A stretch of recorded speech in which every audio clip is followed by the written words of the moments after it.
Olha que história interessante. O timo, a cápsula dele é tecido conjuntivo não modelado. Essa história vai se repetir. Quando a gente vai para o córtex do timo, ou seja, a parte mais corada, lembrando que a parte mais clara é a parte medular do timo, a área, a região medular. Então eu sei que no córtex eu vou encontrar lá linfócitos T não imunocompetentes nessa parte mais corada. Aí quando eu vou para a parte medular, eu já vou encontrar linfócitos T imunocompetentes e virgens. Eu sei também que no córtex tem algumas células retículo epiteliais 1, 2 e 3. Simples assim. São chamados timócitos. A1 vai fazer uma barreira hematotímica. A2, ela está sendo responsável por liberar alguns hormônios que vão promover a multiplicação e diferenciação de células T. E ele vai liberar, por exemplo, fator tímico tumoral, a timolina, a timosina, vai apresentar alguns antígenos lá, vai ajudar na testagem. Já a célula 3 aqui vai ser só o limite entre o córtex e a medula. Lembrando que a gente divide os lóbulos tímicos, os lobos, pelo septo do tecido conjuntivo frouxo.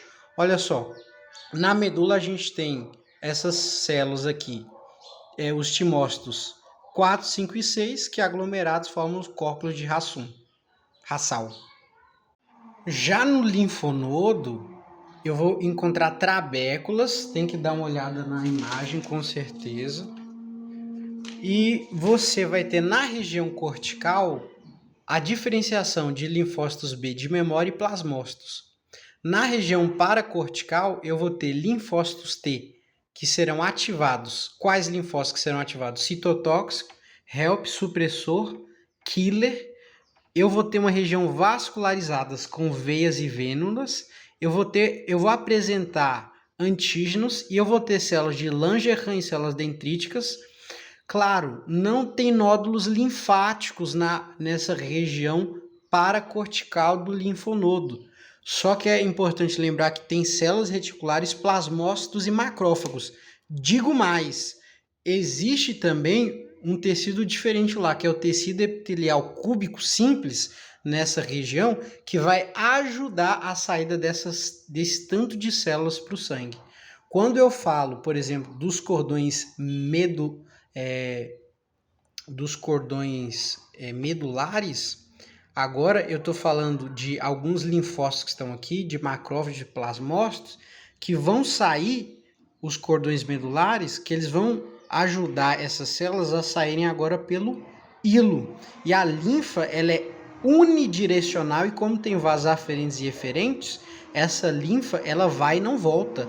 E aí tem uma rede de linfas pelo corpo, vai filtrando, vai jogando essas células lá que vai filtrando essa linfa. No seio subescapular, a gente vai ter um tecido linfóide, é um tecido conjuntivo frouxo, mas nós vamos chamar de tecido linfóide. Você vai ter células reticuloepiteliais estreladas no seio subescapular, que é muito importante porque ele é o início da filtração. Quando a linfa chega lá, ela fica lenta e aí vai para aquele processo ali que eu te falei. Então lá vai ter células apresentadoras de antígeno, vai ter umas células dendríticas lá, vai ter macrófagos, vamos ter linfócitos B, vai ter plasmócitos. E a parte mais interessante é essa daqui que tem no linfonodo. Ainda no linfonodo, você está olhando aí uma coroa. Essa coroa aí, ela é muito importante, esse centro germinativo, essa coroa, porque lá vai ter algumas coisas que vão se repetir. No centro germinativo, no caso do linfonodo, nós vamos ter ali linfócitos B. Mas olha o que vai se repetir, vai ter zona escura, zona basal clara e zona apical clara. Na zona escura eu vou ter o centroblasto, que é uma célula jovem. E eu vou ter a presença de linfócitos B que não expressam imunoglobulinas. Já na zona basal clara, eu vou ter um centrócito, que é uma célula adulta, e eu vou ter a presença de linfócitos B que expressam imunoglobulinas. Aí eu te falo, quando eu vou para a zona apical clara, eu vou ter linfócitos B, tá certo? que se diferenciam em linfócito B de memória e plasmócito. Show de bola! Essa história da coroa do centro germinativo das zonas vão se repetir no baço. Onde tiver centro germinativo e a coroa, é a mesma história, vão se repetir. No baço, eu vou ter a repetição do centro germinativo e da coroa. Só que no baço, eu vou ter a divisão entre polpa branca e polpa vermelha. A polpa vermelha é o sangue. A polpa branca são os nódulos linfáticos que vão apresentar linfócitos B. E eu vou ter a bainha linfática periarterial, que vai ter linfócitos T e vai apresentar antígenos para a testagem desses linfócitos B. Tem um detalhe, a zona marginal dá uma característica para o baço muito própria dele, que é a hemocaterese, ou seja, destruição de hemácias. Nós temos lá no centro, na região, no centro germinativo, a presença de uma artéria chamada artéria central. E essa artéria central, na região da adventícia, ela possui muitos linfócitos T. Quando a gente fala da tonsila palatina, a gente lembra que é um tecido epitelial estratificado não queratinizado de 10 a 12 criptos de profundidade. Você tem um grande número de nódulos linfáticos, você tem também uma grande quantidade de centros germinativos que vão produzir ali, que vão ter ali células B. Vou para a embriologia e lembro que o intestino anterior ele vai gerar a traqueia primitiva.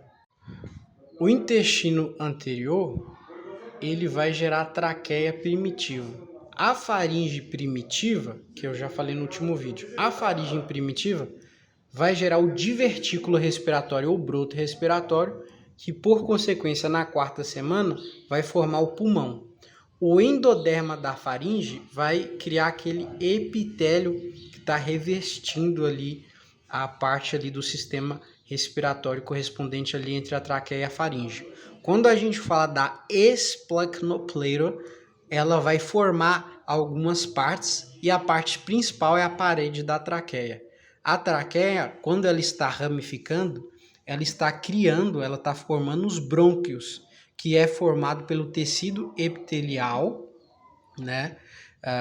Cúbico simples ciliado com células caliciformes. Ou seja, a ramificação da traqueia forma os brônquios e assim sucessivamente. A nasofaringe, fossa nasal, seios paranasais e laringofaringe fazem parte do grupo que possui o tecido epitelial colunar simples ciliado com células caliciformes, o que é bem normal e comum encontrar no sistema respiratório. Agora, regiões de atrito como orofaringe, epiglote e cordas vocais já tem ar batendo, já tem bolo alimentar, então você vai ter epitélio pavimentoso estratificado não queratinizado. Quando a gente olha o filtro biológico, que é formado por meio dessas células caliciforme, basal e ciliada, a gente se pergunta por que ele funciona. Simples. O muco produzido pela célula caliciforme, ele é menos denso que a água, ou seja, ele boia. Os cílios estão ali, o muco está em cima da água. Que água? As células serosas, essas células aqui, elas vão produzir uma secreção, um líquido, que vai ficar ali nos cílios, no sistema respiratório. E essa mucosa vai ficar em cima dessa água, debaixo dos cílios. As impurezas vão grudar nesse muco e quando o corpo quiser expeli-lo, os cílios só vão fazer esse movimento. E como o muco está em cima dos cílios, ou seja, ele está boiando por causa do líquido que está entre os cílios, com muita facilidade eu vou conseguir mover esse muco para fora, eliminando assim as impurezas. Quando eu falo de cartilagem ou elástico e hialina, simples. A elástica ela vai ter a cuneiforme, a cornicular, 2 Cs, a epiglote e a parte superior da aritenoide. Simples assim. Quando eu falo de hialina, cartilagem hialina, eu vou lembrar da tireoide, da cricoide, da parte inferior da aritenoide. Uma das grandes diferenças entre o brônquio e o bronquíolo é a presença de cartilagem. Por exemplo, para bater o olho e identificar, eu sei que o bronquíolo não tem cartilagem, já o brônquio vai ter cartilagem. Se alguma impureza entrar e todo o sistema do filtro biológico não funcionar, as células de Clara, que está presente ali no ducto alveolar, no saco alveolar, vão remover toxinas e impurezas.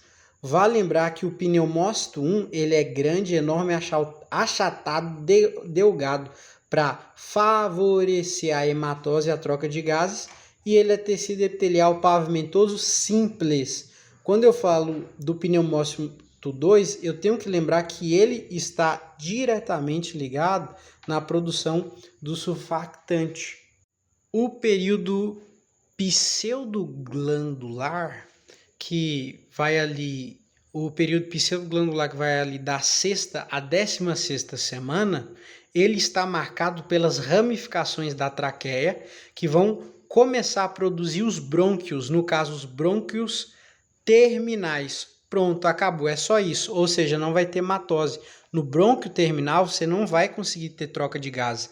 Já no período canicular, que já é da 16ª semana até a 26ª, ou seja, ali por volta de 5 meses, já na 20ª semana o pneumócito 2 já está produzindo surfactante.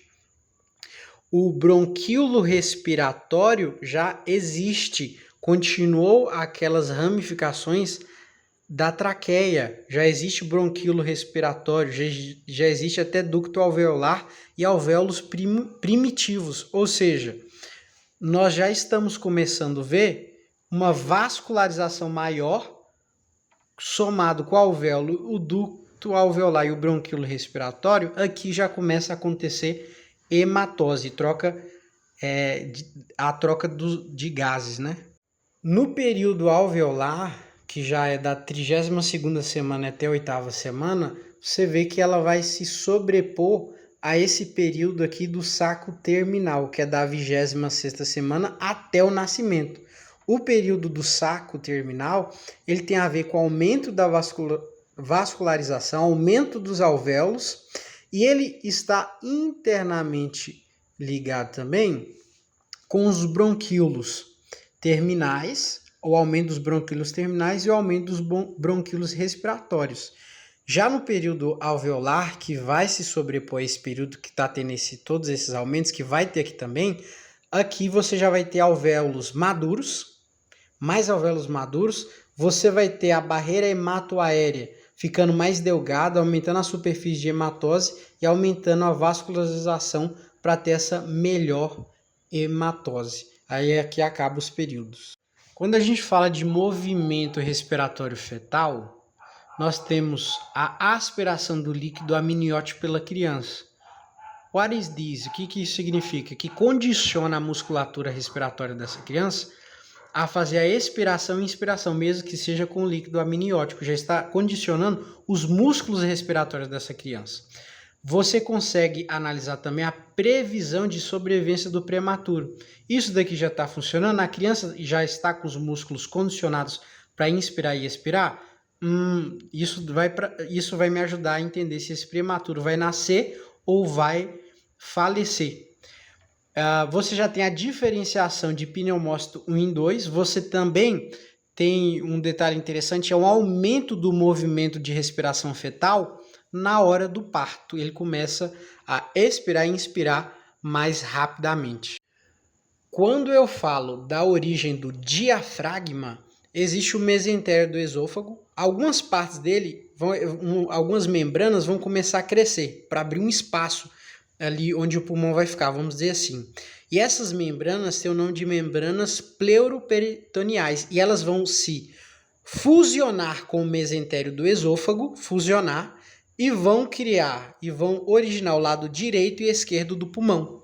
Ou seja, a fusão do mesentério do esôfago com as membranas pleuroperitoneais forma o lado direito e o lado esquerdo do pulmão. Só que aí nós temos o septo transverso, que é também o mesoderme, que vai originar o centro tendíneo lá do pulmão.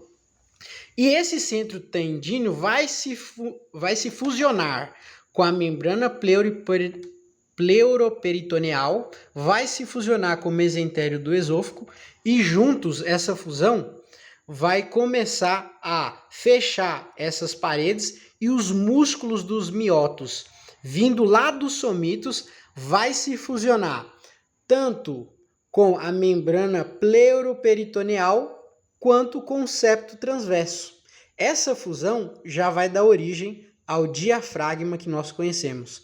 Caso essa fusão da membrana pleuroperitoneal e do septo transverso não ocorra, eu vou ter uma doença chamada de Du Bois-Bodadeck. Vamos deixar assim só para lembrar.